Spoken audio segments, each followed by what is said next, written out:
La ecología. Aun cuando durante mucho tiempo se ha denunciado la falta de preocupación ecológica por parte de Marx, está ahora suficientemente claro, tras décadas de debate, que esta visión no es acorde a la evidencia. Por el contrario, tal como ha observado el geógrafo italiano Massimo Guagnini, Marx denunció la expoliación de la naturaleza antes de que naciera la moderna conciencia ecológica burguesa.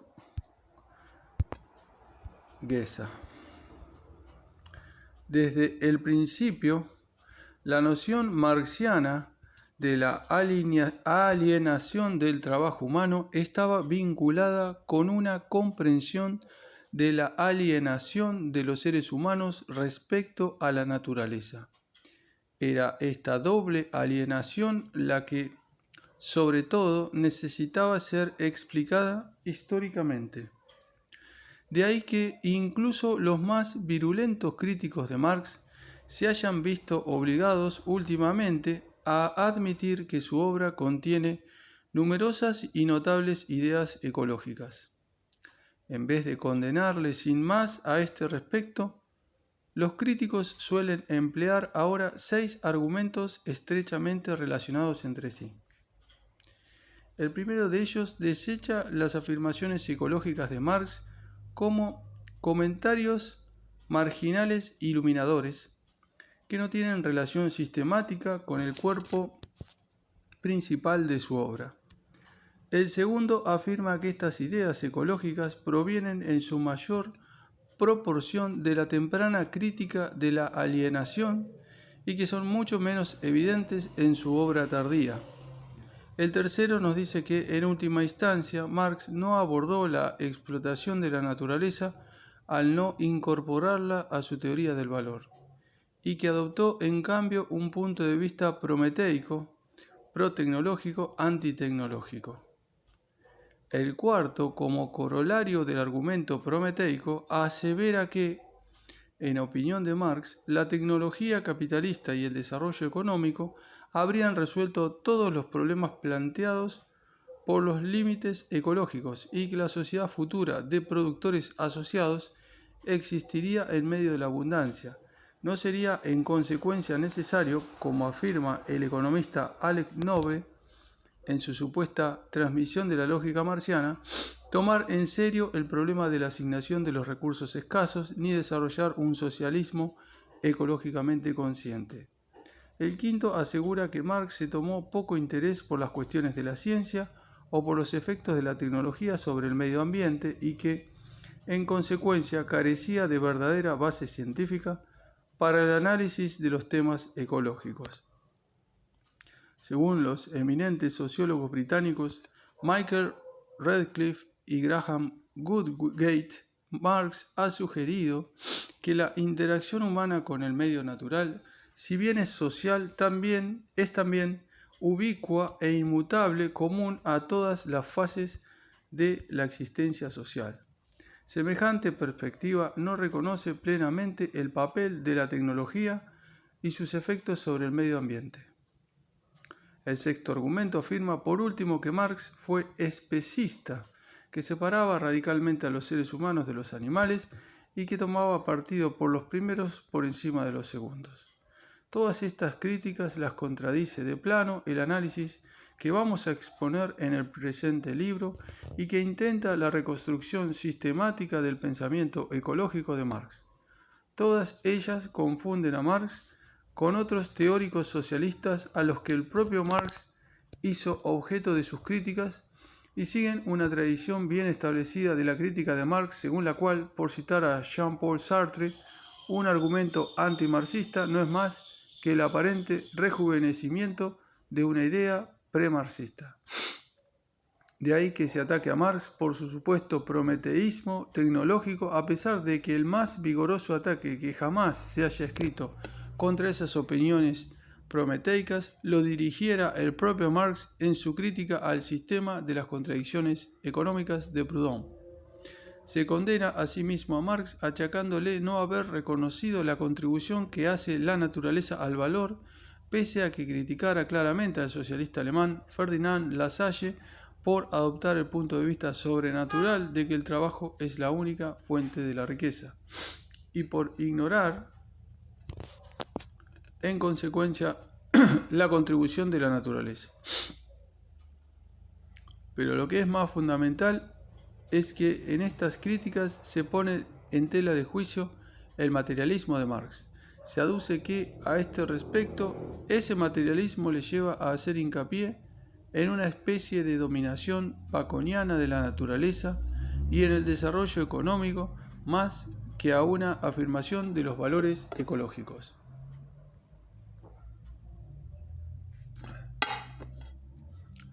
En consecuencia, se convierte a Marx en una especie de Whig radical en oposición a los Tories que rinden culto a la naturaleza, en un representante del antropocentrismo utilitario en oposición al ecocentrismo romántico. El problema que presentan estas críticas, como gran parte del pensamiento socioeconómico contemporáneo, es que no reconocen la fundamental naturaleza de la interacción entre los seres humanos y su medio. Se reduce la cuestión ecológica, ante todo, a una cuestión de valores, mientras que se pasa totalmente por alto el tema mucho más difícil de la comprensión de las relaciones materiales en evolución, lo que Marx denominara relaciones metabólicas entre los seres humanos y la naturaleza. Desde un punto de vista coherentemente materialista, la cuestión no reside en el antropocentrismo en contraposición al ecocentrismo, dualismo que, en rigor, en poco contribuye a que entendamos las condiciones reales en continuo cambio de la existencia humana dentro de la biosfera, sino que es antes bien una cuestión de coevolución. Los enfoques que simplemente se centran en los valores ecológicos, como el idealismo filosófico y de modo más general el espiritualismo, son de escasa ayuda para entender estas complejas relaciones. En contraste con todos esos modos de ver las cosas que descienden del cielo hasta la tierra, es necesario ascender desde la tierra hasta el cielo. Es decir, tenemos que entender cómo las concepciones espirituales,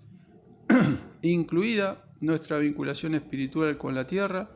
se relacionan con nuestras condiciones materiales, terrenales. Aquí se pone en cuestión algo más que a Marx. El tema es, en realidad, toda la historia de los enfoques materialistas de la naturaleza y de la existencia humana. En el pensamiento verde contemporáneo se ha desarrollado una fuerte tendencia a atribuir todo el proceso de la degradación ecológica al surgimiento de la revolución científica del siglo XVII, representada sobre todo por las aportaciones de Francis Bacon. Se describe a Bacon como el principal proponente de la dominación de la naturaleza, punto que suele desarrollarse citando determinados aforismos sin considerar sistemáticamente su pensamiento.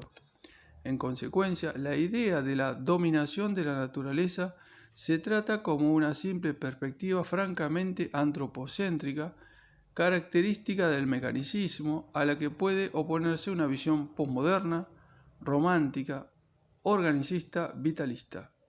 Sin embargo, al centrarse en el conflicto entre el mecanicismo y el vitalismo o idealismo, y al perderse de vista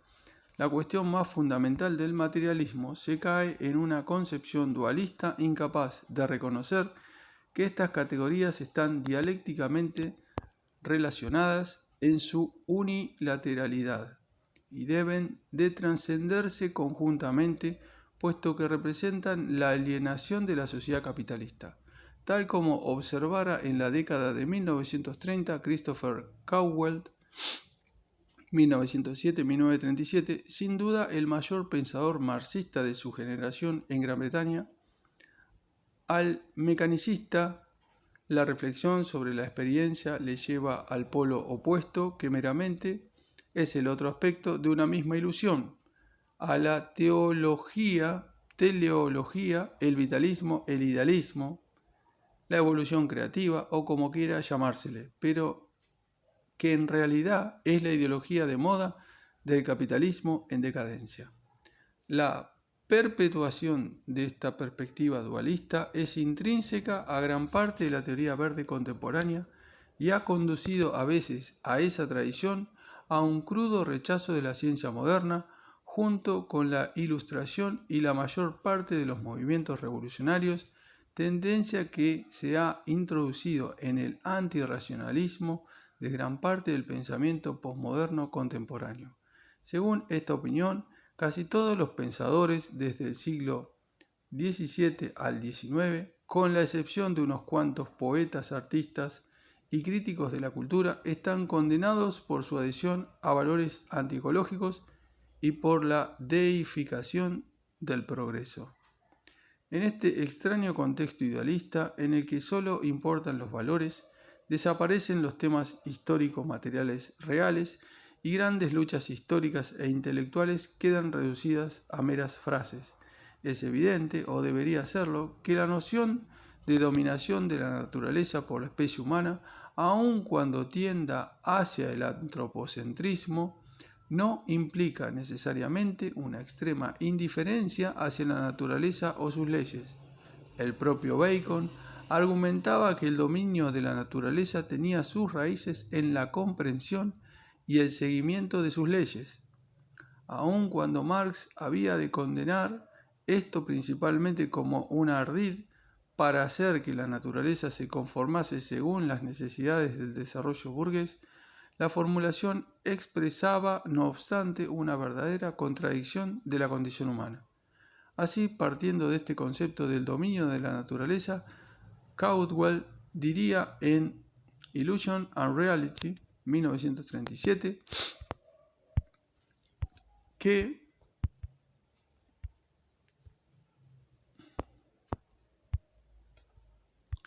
en su lucha con la naturaleza, en su lucha por la libertad, los hombres entran en determinadas relaciones unos con otros para conseguir esa libertad. Pero los hombres no pueden cambiar la naturaleza sin cambiarse a sí mismos. La plena comprensión de esta mutua penetración del movimiento reflexivo de los hombres y la naturaleza, con la mediación de las relaciones necesarias y en evolución a las que llamamos sociedad, es el reconocimiento de la necesidad no solo en la naturaleza, sino en nosotros mismos y en consecuencia en la sociedad. Vista objetivamente, esta relación sujeto-objeto es la ciencia, vista subjetivamente es el arte. Pero en cuanto conciencia que surge en activa unión con la práctica, es sencillamente vida concreta todo el proceso de trabajar, sentir, pensar y actuar como individuo humano en un mundo de individuos y naturaleza. En una concepción dialéctica que hace hincapié en la reflexibilidad, el llamado dominio de la naturaleza se convierte en un proceso interminable de interacción dialéctica. No supone, por lo tanto, ninguna sorpresa que en su obra Heredity and Development, Herencia y Desarrollo, escrita poco después de Illusion and Reality, Ilusión y Realidad, pero no publicada hasta medio siglo después, en 1986, Caldwell defendiera con energía un enfoque coevolucionista de las relaciones entre los seres humanos y la naturaleza, a partir de Darwin y de Marx. Una vez que reconocemos, de acuerdo con el argumento anteriormente expuesto, que no existe necesariamente contradicción fundamental entre la mera idea del dominio de la naturaleza y el concepto de sostenibilidad, no supondrá sorpresa alguna que las nociones de dominio y de sostenibilidad hayan surgido juntas dentro de la misma tradición baconiana. No tiene nada de accidental que entre los mejoradores baconianos se contaran también los primeros defensores del desarrollo sostenible, tales como John Evelyn, con su magnífica defensa de los bosques contenida en su obra Silva, 1664, y los ataques a la contaminación del aire que hizo en su Fumifugium, 1661, la más grande crítica materialista de la contaminación del aire que jamás se haya escrito, no solo en su calidad de mejorador baconiano, sino también en cuanto traductor de parte de la obra de Lucrecio, de Rerum Natura, de la naturaleza de las cosas, la obra maestra poética del antiguo materialista Epicurio, que había de ser el punto de partida del materialismo del propio Marx. Evelyn trata todo el complejo conjunto de cuestiones que el tema implica. De hecho, los mayores avances en la evolución del pensamiento ecológico hasta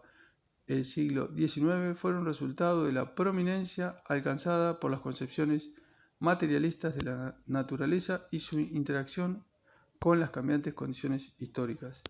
En los tiempos medievales y en rigor hasta el siglo XIX, la visión del mundo dominante era la visión teleológica de la gran cadena del ser, posteriormente modificada por la teología natural, que explicaba todo lo existente en el universo de acuerdo con la idea de la divina providencia y secundariamente con la idea de la creación de la tierra por Dios para el hombre. Las especies habían sido creadas cada una por separado. La tierra era el centro del universo y el tiempo y el espacio tenían límites. El gran enemigo de esta cosmovisión fue desde el principio el materialismo antiguo, en particular el de Epicuro, que resurgió en el ámbito de la ciencia del Renacimiento y de la Ilustración. Al poner en tela de juicio el punto de vista escolástico aristotélico, el materialismo cuestionaba también el antropocentrismo, que ocupaba una posición central en esta teleología. Se desplazó a la Tierra del centro del universo, se descubrió que el tiempo y el espacio eran infinitos,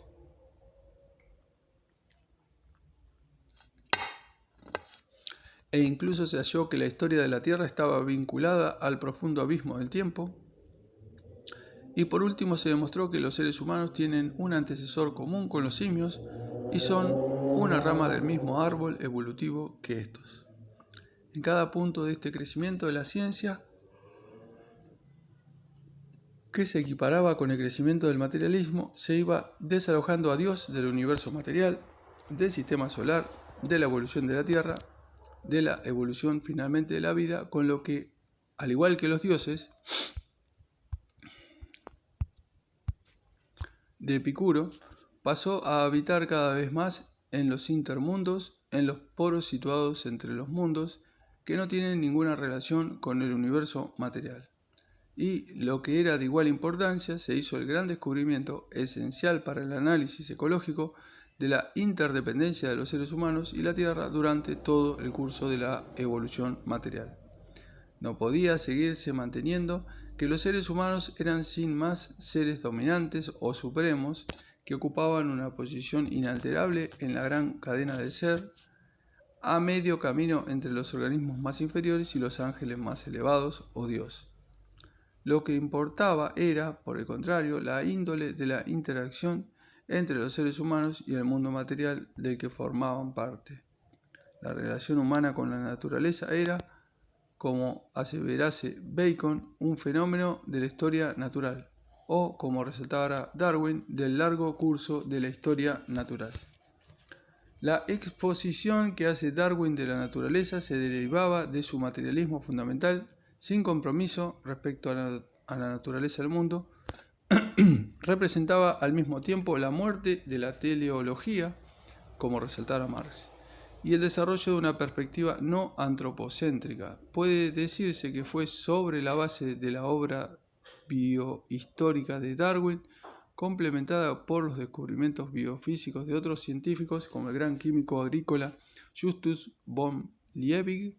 que hacía hincapié en la circulación de los nutrientes del suelo y su relación con el metabolismo animal, como surgió la moderna ecología, aun cuando muchas veces se ha convertido al darwinismo en una perspectiva mecanicista más. El darwinismo, tal como se encuentra en las obras de Darwin, dice Caldwell, sigue manteniendo su frescura gracias al contacto con la multitud de nuevos hechos biológicos que a la sazón se descubrieron.